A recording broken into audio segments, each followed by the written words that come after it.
Assalamualaikum warahmatullahi wabarakatuh.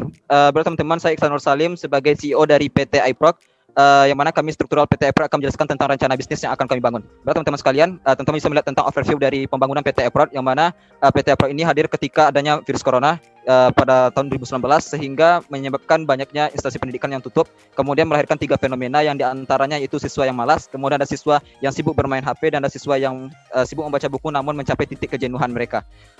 Selanjutnya, oleh karena itu kami membangun PT iProg ini sebagai penyedia media pembelajaran yang menarik dan relevan, serta pembuat sistem informasi yang lebih sesuai.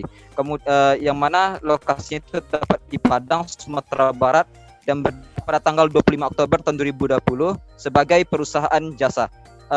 Baiklah, selanjutnya saya akan menjelaskan tentang peluang usaha.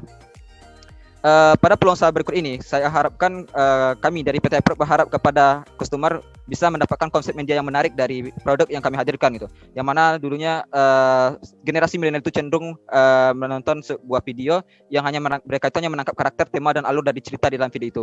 Disinilah kami hadir PT iProg untuk mengubah konsep tersebut, sehingga dalam video animasi pembelajaran tersebut memang bertema tren yang mengikuti masa, tapi itu tuh menghadirkan materi, nilai education, dan tujuan pembelajaran. Teman, di sini usaha yang dihadirkan juga menyangkut tentang keterikatan, sehingga setiap yang ikut dalam PT iProg sebagai pembeli dan sebagai permintaan dari instansi pendidikan bisa langsung akan kami pantau dan bisa mengikuti training dan workshop. Kemudian tahan lama produk yang kami hadirkan itu akan dilakukan maintenance setiap bulannya, dan selanjutnya itu berkembang.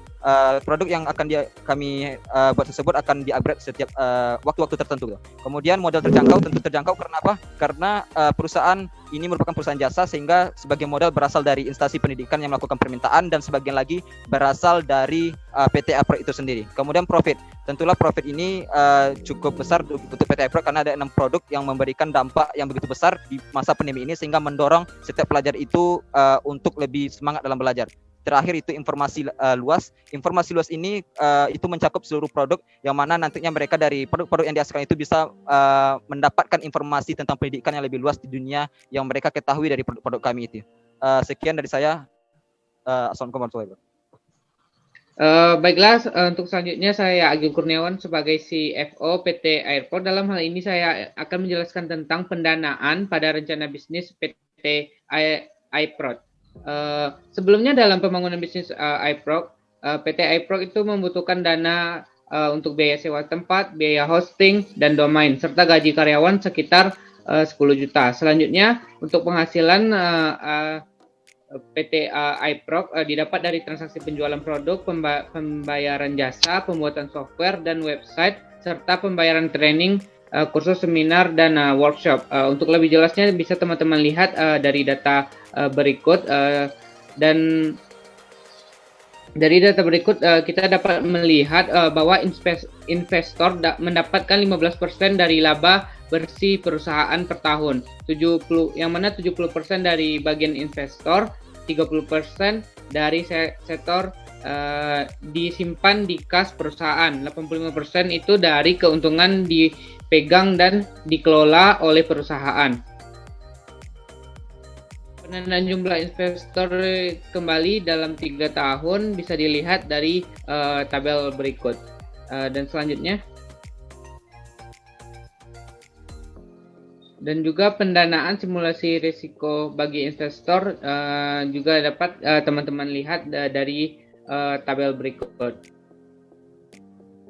Mungkin hanya sekian, dilanjutkan oleh teman saya. Saya Yulia Mardaningsi sebagai CIRO pada PT iProg.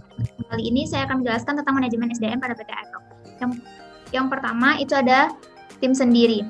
Tim sendiri terdiri dari CEO, adalah pemimpin PT iProg dan bertindak sebagai perwakilan perusahaan tersebut.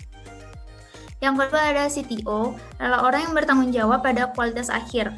Yang ketiga itu ada CFO, adalah orang yang bertanggung jawab pelaporan dan penggalangan dana. Yang terakhir, selanjutnya ada CMO, adalah orang yang bertanggung jawab mengembangkan strategi pemesanan perusahaan. Yang terakhir itu adalah CHRO, adalah pejabat perusahaan yang menguasai semua aspek sumber daya manusia. Selain itu juga ada programmer dan desainer. Yang kedua itu ada freelance untuk by project. merupakan seseorang yang memenuhi kualifikasi dari PT iProc dalam melakukan pengembangan produk. Yang ketiga adalah mahasiswa magang. Bagi mahasiswa magang yang ingin mengasah skill dan melakukan penelitian, diberikan kesempatan oleh PT iProc. Yang keempat adalah customer yang ingin melanjutkan pengembangan. Dalam hal ini, bagi customer yang telah mengakses produk PT iProc, mengikuti training dan workshop, akan diberi kesempatan untuk menjadi pemateri dalam melakukan training selanjutnya. Untuk pemberhentian SDM tergantung kontrak kerja dan ketentuan yang berlaku di PT iProc. Sekian penjelasan dari saya, selanjutnya akan dijelaskan oleh teman saya. Saya Rifki Kurnia, selaku CTO pada PT iProc akan menjelaskan manfaat dari produk yang kami tawarkan.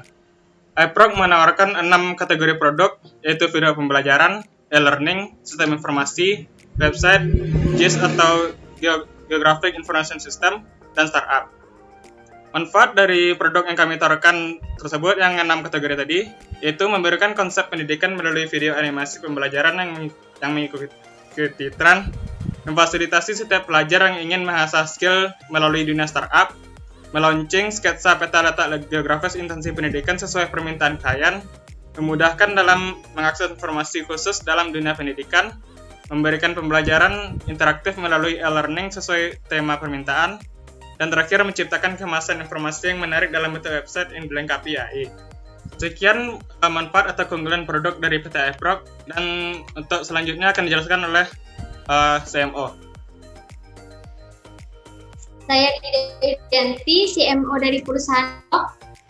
Kami memiliki strategi pemasaran. Yang pertama, kami melakukan promosi. Promosi kami membuat sebuah website, yaitu seperti ini.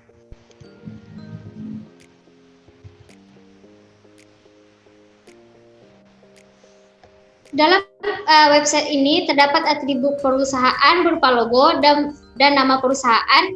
Hal ini akan dibuat dengan semenarik mungkin untuk menarik perhatian visitor. Kemudian dalam website kami juga menampilkan produk unggulan yang terdiri dari peralatan multimedia, aplikasi kreatif, e-learning, game education, dan GIS. Yang kedua, kami juga memiliki promosi berupa brosur.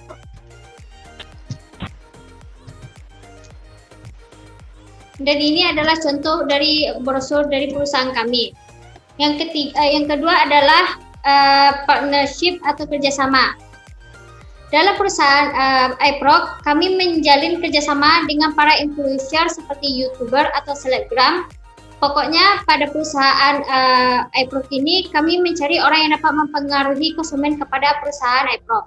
Yang kedua, kami menjalankan diskon soft opening. Kami membuka diskon ketika hari kami launching atau dalam masa mahasiswa atau siswa dalam proses ujian. Ini bisa meningkatkan perusahaan iProc. Yang ketiga, terlibat kegiatan amal atau sponsorship. Kami mempromosikan produk ke masyarakat melalui kegiatan amal, dapat menumbuhkan kesan positif yang kuat terhadap sebuah produk masyarakat saat ini. Dan keempat, kami mempertahankan loyalitas pengguna pelanggan lama. Memang tidak seharusnya difokuskan kepada konsumen baru, tetapi strategi pemasaran kami lakukan dan memberikan bonus terhadap pelanggan lama.